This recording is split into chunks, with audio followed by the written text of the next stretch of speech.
जय हिंद। तो जैसा कि आप बोर्ड पर देख पा रहे हैं कि आज हम थोड़ा एनटीपीसी के विषय में डिस्कस करने जा रहे हैं। क्योंकि एनटीपीसी देख के आपको भी हंसी आ रहा होगा और हमको भी आ रहा है। क्यों वो तो पता ही है। नोटिफिकेशन जारी किया गया था 28/2/2019 को, ठीक है। और फॉर्म फिलअप करने का स्टार्ट हुआ था 1/3 से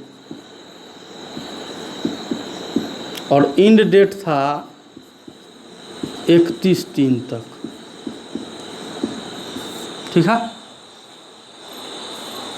ये डेट था। संभावित था एग्ज़ाम कि अगस्त 2019 तक एग्ज़ाम ले लेगा। फिलअप किया गया था फॉर्म का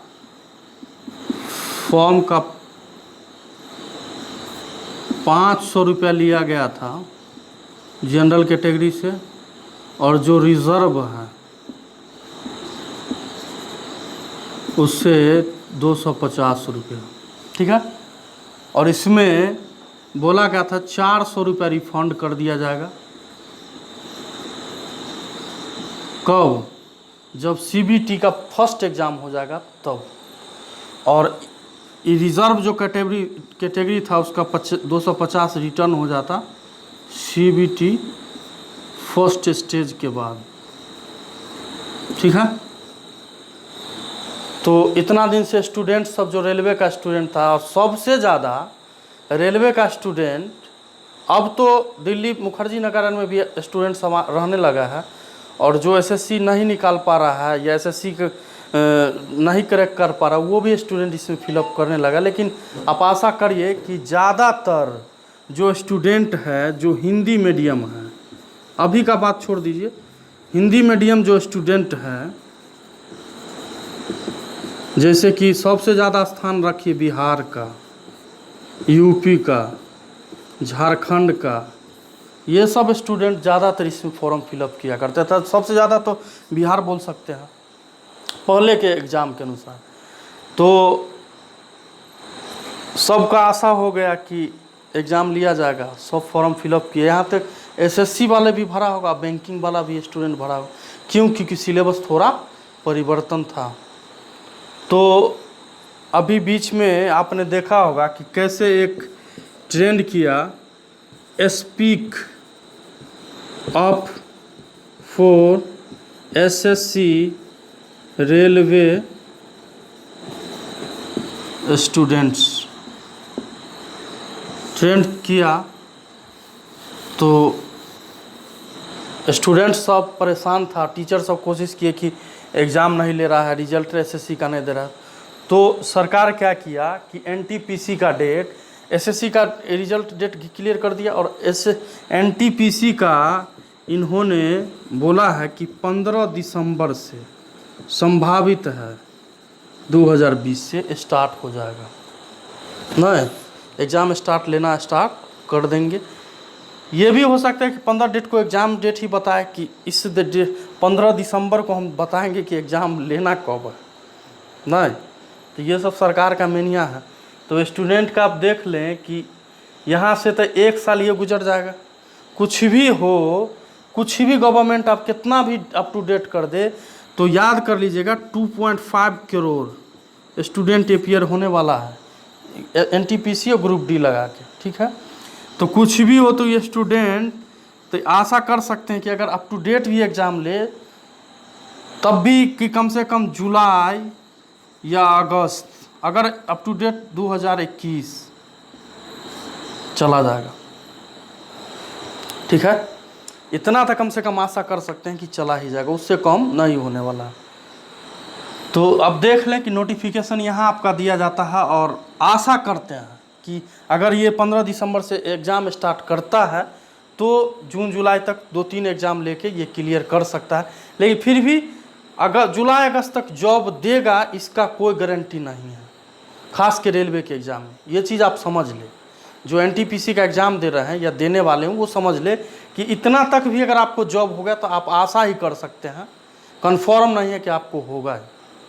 ठीक है, तो ये है स्थिति। फिर भी एक उम्मीद दिया है कि एनटीपीसी का एग्ज़ाम डेट हम 15 दिसंबर से लेने जा रहे हैं।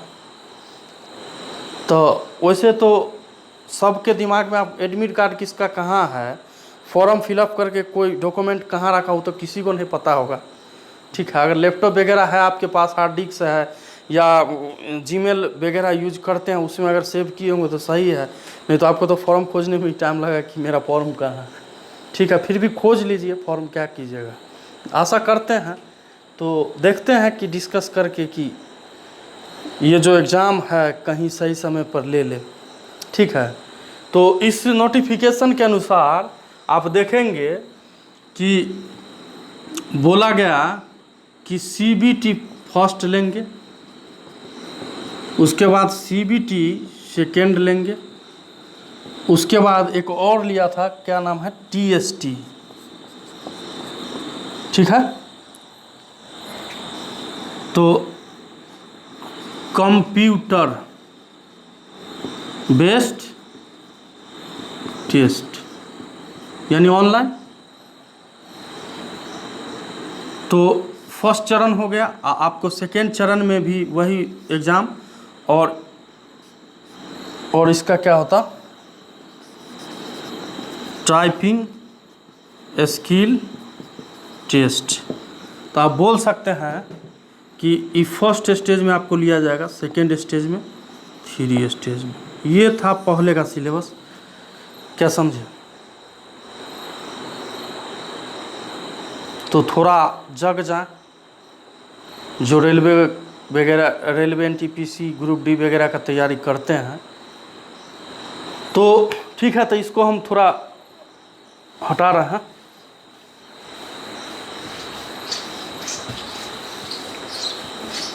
तो सीबीटी फर्स्ट में बोला गया कि एग्ज़ाम टाइम दिया जाएगा आपको 90 मिनट का। ठीक है, टोटल क्वेश्चन होगा, टोटल क्वेश्चन आपको होगा 100। 3 सेक्शन में बांटेगा।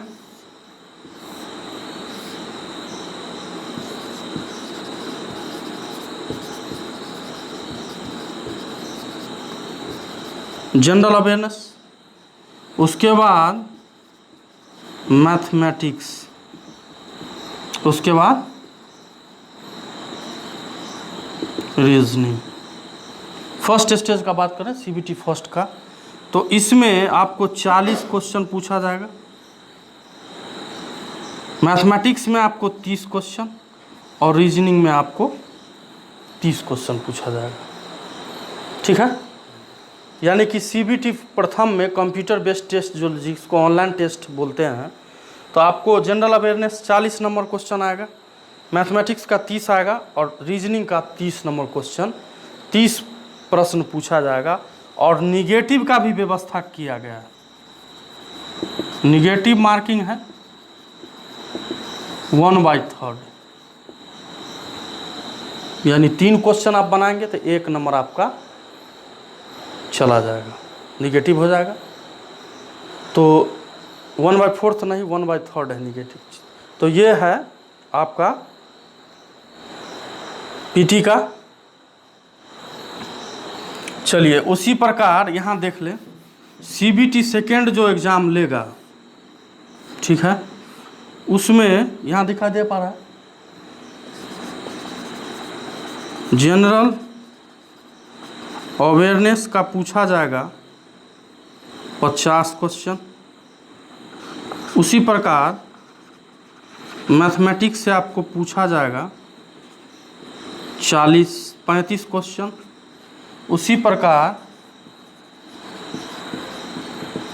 रीजनिंग का आपको पूछा जाएगा 35 क्वेश्चन। इसमें भी टाइम आपको अलाउट दिया जाएगा 90 मिनट का, और टोटल नंबर ऑफ क्वेश्चन कितना हो जाएगा 120। ठीक है, उसके बाद टाइपिंग टेस्ट जो होता है वो लेगा। हम यहाँ पे डिस्कस कर देते हैं या यहीं पर डिस्कस कर देते हैं। TST टाइपिंग स्किल टेस्ट ये लिया जाएगा और इसमें 30 वर्ड पर मिनट आपको टाइप करना है इंग्लिश में, ठीक है, और 25 वर्ड पर मिनट चाहिए आपको हिंदी में। नोटिफिकेशन इसके अनुसार है, ठीक है। या कहीं अदर भाषा का यूज करें, हिंदी नहीं, जैसे साउथ इंडियन का जो तमिलनाडु केरला वगैरह जो है उसमें कहीं अदर भाषा यूज करें तो कर सकता है, लेकिन आप आशा करें कि इंग्लिश कंपलसरी है तो इंग्लिश में 30 वर्ड पर मिनट आप आशा कर सकते हैं और हिंदी में 25 वर्ड पर मिनट का TST टाइपिंग स्किल टेस्ट लिया जाएगा। तो 3 चरण है एग्ज़ाम का। तो 15 दिसंबर से जब एग्ज़ाम आप लेंगे, सोच लीजिए 2020 से, तो फर्स्ट चरण लेगा। फर्स्ट चरण लेने में इसको, जैसे SSC में आपने CGL में देखा होगा कि कम से कम 15 दिन 20 दिन लगातार एग्ज़ाम चलता रहता है, वो भी 4-4 शिफ्ट 5-5 शिफ्ट चलता रहता है एग्ज़ाम। तो ये भी क्या करेगा, 90 मिनट का एग्ज़ाम है तो आप आशा कीजिए कि कम से कम 4 शिफ्ट तो एग्ज़ाम लेगा ही। 4 शिफ्ट पर डे अगर ले रहा है तब भी उतना स्टूडेंट को लेने में इसको कितना दिन निकलेगा। फिर रिजल्ट का प्रक्रिया होगा, फिर CBT सेकेंड लेगा, फिर TST टेस्ट लेगा। यानी कि आप बोल सकते हैं कि ये आशा नहीं कर सकते कि साल भर में भी नेता वगैरह जो हमारा वादा कर दिए हैं जो हो ही जाएगा, वो सिर्फ वोट बैंक की राजनीति का है, इससे बड़ा कुछ नहीं है। वोट बैंक है वो, बिहार में इलेक्शन कराना है, बिहार में इलेक्शन जीतना है, वोट बैंक की राजनीतिक है। तो ये आशा कर दिया, स्टूडेंट को बोल दिया कि भाई हमको वोट दीजिए, हम आपको एग्ज़ाम कराएंगे। चले वोट भी दे दे, मिनिस्टर को वोट भी दे, सरकार बन जाए, फिर भी कम से कम गारंटी कार्ड तो लिख के दे दे कि इतना दिन में आपका एग्ज़ाम फाइनल होगा। लेकिन करने वाला है नहीं, क्योंकि स्टूडेंट को सुनने वाला है ही नहीं कोई देश में। क्या आप देखेंगे कि अभी न्यूज़ वगैरह खोलेंगे कि तो कंगना रनावत अभी कुछ ज़्यादा ही है, और वो ठाकरे साहब मुंबई का CM, नहीं, हमेशा भर दिन सुबह शाम तक यही चलेगा।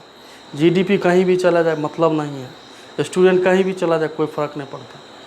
क्या समझे, देश का जो ओरिजिनल मुद्दा है उस पर न कभी मीडिया ध्यान देता, और मीडिया को तो बोला ही गया कि आप इस पे ध्यान ही न किसी को जाने दे, ध्यान हमेशा भटका के रखें, नहीं तो ध्यान जाएगा, वो आपसे क्वेश्चन पूछेगा तो आप जवाब नहीं दे पाएंगे।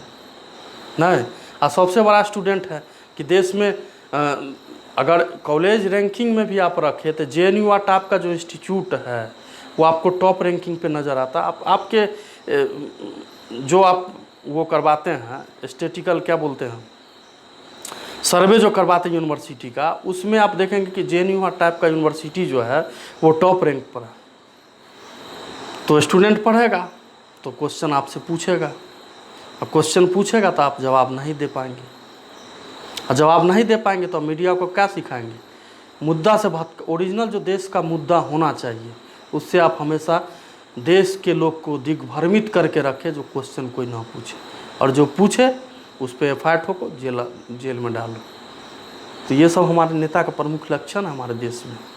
आदरणीय नेता बोल सकते हैं, क्योंकि आप किसी पे बोल नहीं सकते ना, बोलेंगे पावर में है, आपको पावर का इस्तेमाल कर देंगे, दिखा देंगे कि हमारे पास कितना पावर, इसीलिए बोले कम, चुपचाप रहें, अन्यथा आप जेल में नज़र आ सकते हैं।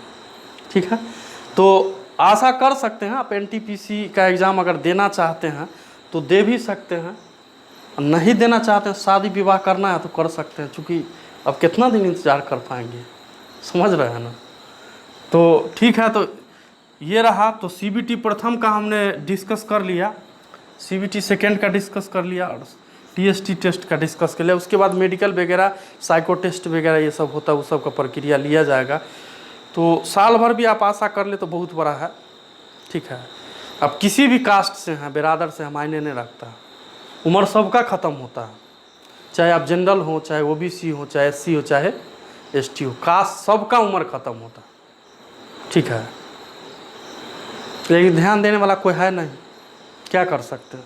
ऐसे ही ट्विटर पर ट्रेंड खेलते रहिए, दूसरा क्या उपाय है, ट्रेंड कराते रहिए, ट्रेंड करके एक डेट दे दिया, कन्फर्मेशन तो है नहीं कि कन्फर्म हुआ इतना ही, लेकिन इस देश में इलेक्शन कन्फर्म डेट पे होता है, सिर्फ इलेक्शन ही है जो सही डेट पे होता है, नहीं। और सही डेट पे और क्या क्या होता, देश में एक पिज़्ज़ा सिस्टम जो है, पिज़्ज़ा वगैरह जो पहुंचाने का काम, वो बहुत सही समय पे होता है। वो तो आप आधा घंटा निर्धारण करेंगे तो उस समय आपको लेके पहुंचा देगा, उसका टाइम का गारंटी है। बाद में कि एग्ज़ाम वगैरह का गारंटी नहीं लिया जा सकता देश में, मतलब ही नहीं है, ठीक है। तो ये रहा CBT प्रथम, CBT second, CBT third.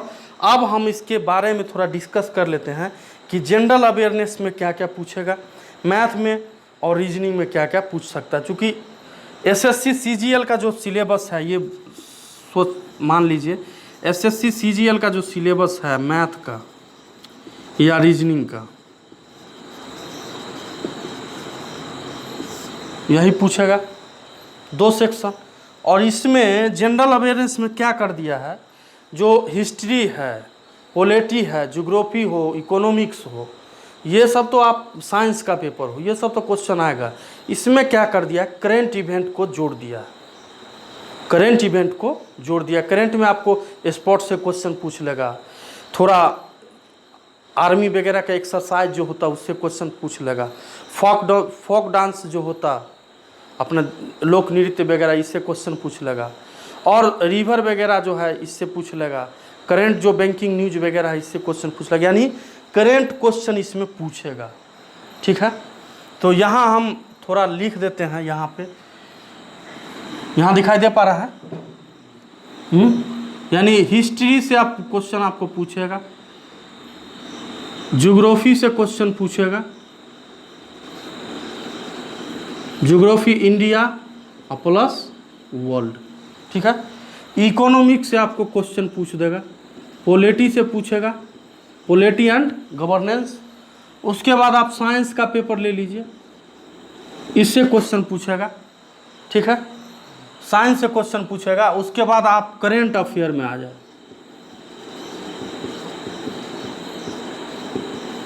Current affair में जो जो इम्पोर्टेंट आ रहा है या क्वेश्चन बन पा रहा है उससे आपको क्वेश्चन पूछा जाएगा।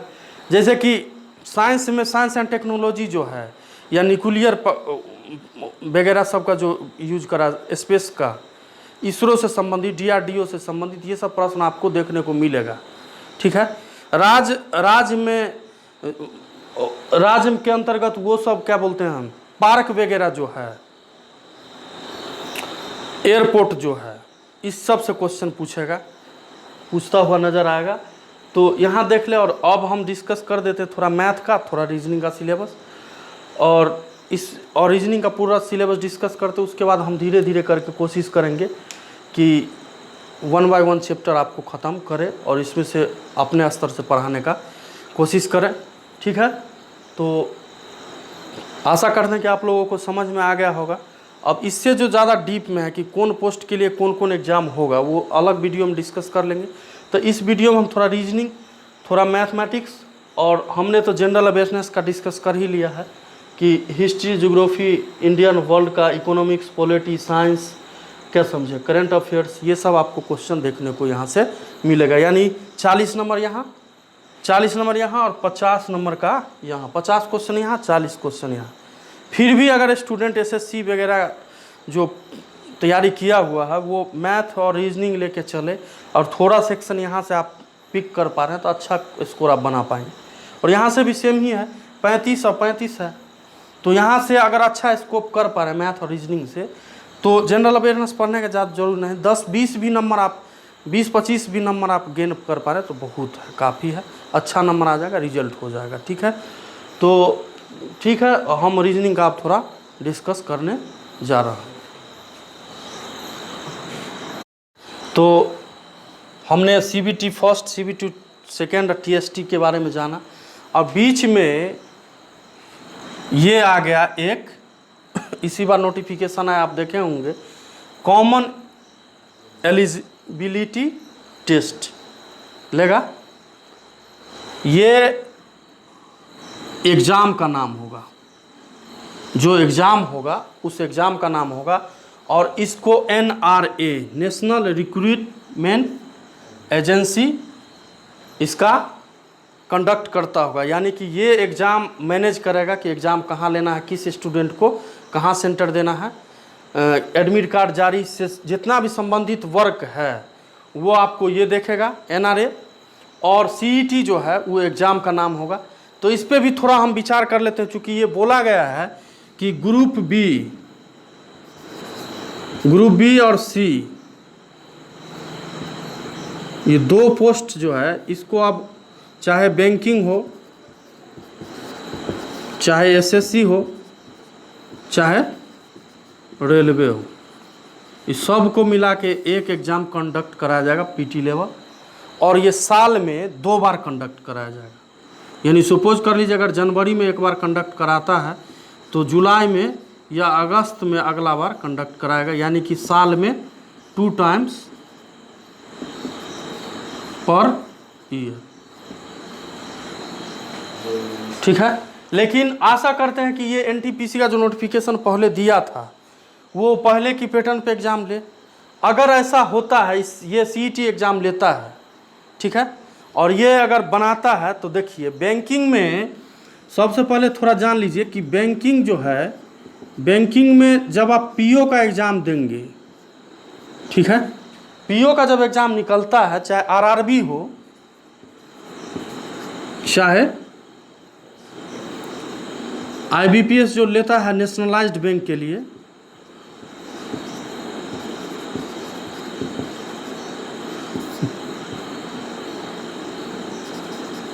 नेशनलाइज्ड बैंक के लिए जो एग्ज़ाम लेता है, अब तो खैर बहुत पहले एग्ज़ाम बैंक था, अब तो इसको तोड़ के 12 बना दिया, 12 से भी अब 5 में परिणत हो जाएगा। लेकिन अगर इसको भी कमांड करता है तो PO में यहाँ RRB बहुत स्टूडेंट आप में से दे रहे होंगे एग्ज़ाम, तो उसमें देखेंगे कि एक कैटेगरी रहता है ग्रुप A ऑफिसर्स लिखा रहता है इसमें नोटिफिकेशन में। तो एक कैटेगरी को साइड करेगा या नहीं करेगा बैंक PO से, ये बात हम अभी नहीं बता सकते हैं। वो जब एग्ज़ाम ये कंडक्ट कराना शुरू कर दे उसके बाद देखा जाएगा। तो इसमें और क्लर्क जो एग्ज़ाम लेता है, ठीक है, वो ग्रुप B करके वो देता है, RRB वगैरह जो है वो ग्रुप B क्लियर लिखता है। तो बैंक PO और RRB बहुत एग्ज़ाम लेता है, और सबसे up to date exam bank ही लेता है। अभी इंडिया में सबसे up to date exam bank का है। तो ये क्या करता था, ये मुख्य है। अभी हम RRB या IBPS नेशनलाइज जो PO का एग्ज़ाम या क्लर्क का लेता है उसका हम डिस्कस नहीं कर पा रहे हैं, नहीं कर रहे हैं। और क्या कर रहे हैं कि ये जान लेते हैं कि देखिए इसमें मेन सेक्शन है, ये रीजनिंग से क्वेश्चन आता है, इसमें मैथमेटिक्स से आपको क्वेश्चन डाला जाएगा।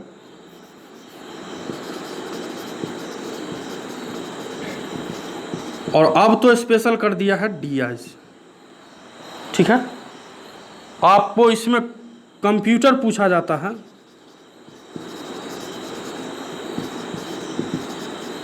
अब तो SBI या IBPS का नेशनलाइज्ड जो बैंक है वो एग्ज़ाम इसका आप कंप्यूटर साइंस का या कंप्यूटर के बारे में नहीं आप क्वेश्चन पूछता, वो सिर्फ रीजनल रूरल जो बैंक है वो क्वेश्चन पूछता, ग्रामीण बैंक वगैरह जो है वो इससे लेता है। और रीजनिंग आपको पूछता, मैथ पूछता, और कंप्यूटर साइंस का पूछता। उसके बाद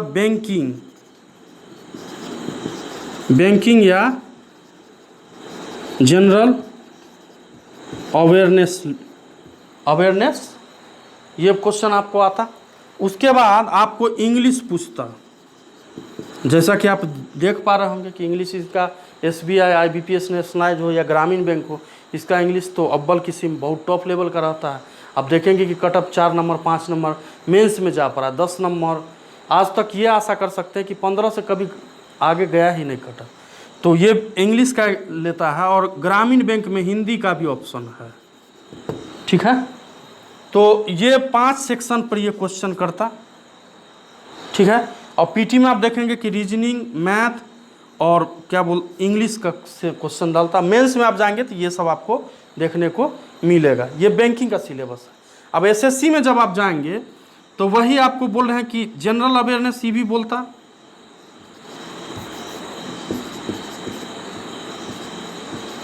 CGL हो या LDC हो या UDC बोलिए, या और भी SSC का जो एग्ज़ाम लेता उसमें आप देखेंगे कि ये लेता एग्ज़ाम, ये जनरल अवेयरनेस करके पूछता,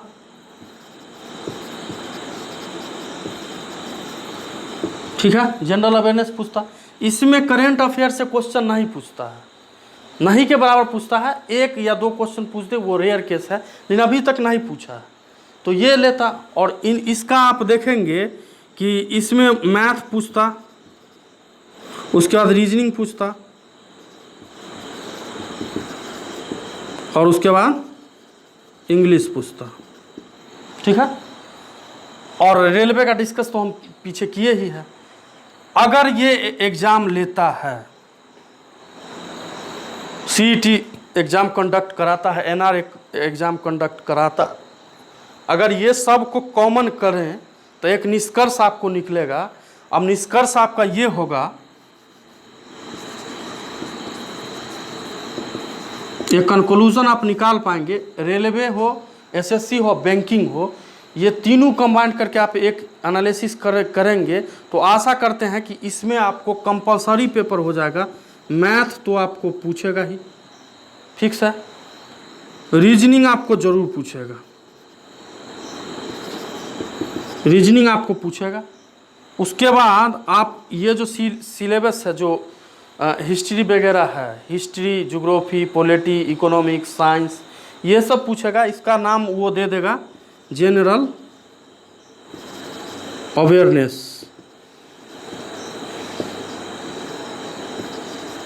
जनरल अवेयरनेस दे देगा। इसमें करेंट भी दे सकता है, नहीं समझे, इसमें करेंट अफेयर भी, अफेयर्स का भी क्वेश्चन देखने को मिलेगा। ठीक है, अब इसमें जब आप आएंगे तो लास्ट में है इंग्लिश।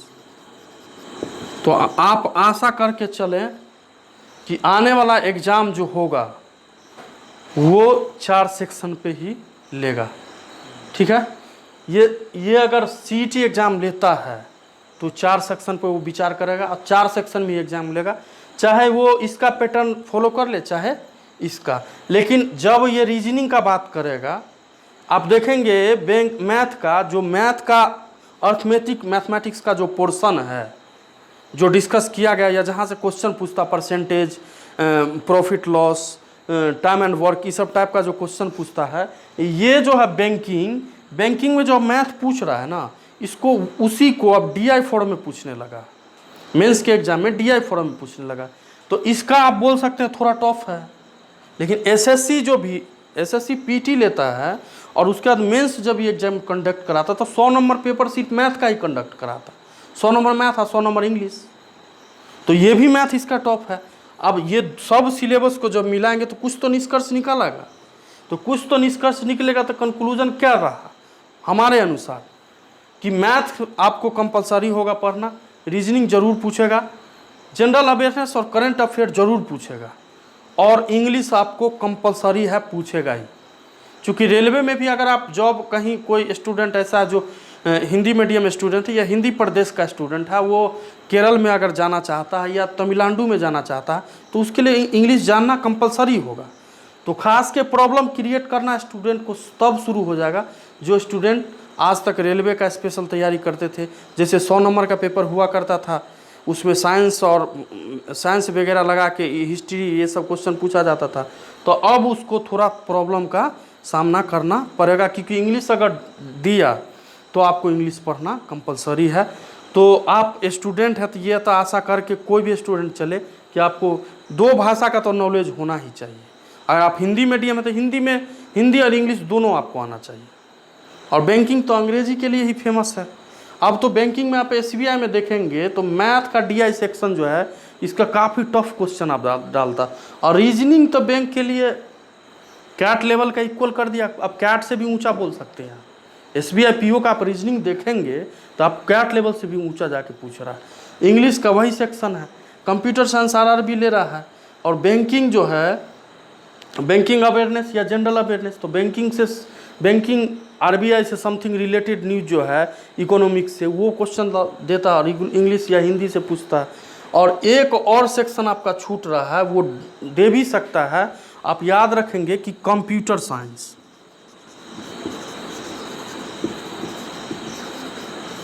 ये आपको जरूर देगा, क्योंकि कंप्यूटर आपको रेलवे में भी जाने के लिए नीड है, ज़रूरत है, और एसएससी में भी नीड है, और बैंकिंग में भी नीड है, यानी कि कंप्यूटर साइंस का क्वेश्चन आपको यहाँ कंप्यूटर से संबंधित क्वेश्चन भी वो इंक्लूड कर सकता है। अगर अलग सेक्शन इसका नहीं बना पाएगा तो आप आशा कर सकते हैं कि जनरल अवेयरनेस में ही कंप्यूटर का कुछ क्वेश्चन 8-10 क्वेश्चन जरूर वहाँ पूछेगा। ठीक है, तो ये रहा आपका सिलेबस, कंक्लूजन हमने डिस्कस कर दिया। आप देखेंगे, अभी तो टाइम नहीं, वीडियो तो बहुत बड़ा बन गया, वैसे हम सोचे थे कि रीजनिंग और मैथ का सिलेबस डिस्कस कर देंगे डिटेल में, लेकिन अभी नहीं कर पाएंगे। अगले क्लास में, अगले सेशन में डिस्कस करके आपको लिंक प्रोवाइड कर दिया जाएगा। तो आप देख ले कि इस हिसाब से अभी देश दुनिया का स्थिति है, एग्ज़ाम का स्थिति है। और पीटी का एग्ज़ाम अगर ये ले रहा है, सीईटी लेगा, तो सोच लीजिए कि मेंस का एग्ज़ाम आपको वो लेगा। अभी तक तो आप देखेंगे कि आईबीपीएस जो है, आईबीपीएस एग्ज़ाम बैंक का लेते आया है। उसके बाद एसएससी का तो स्टाफ सिलेक्शन कमीशन ही लेता था, इसका आरआरबी लिया करता था, रेलवे का,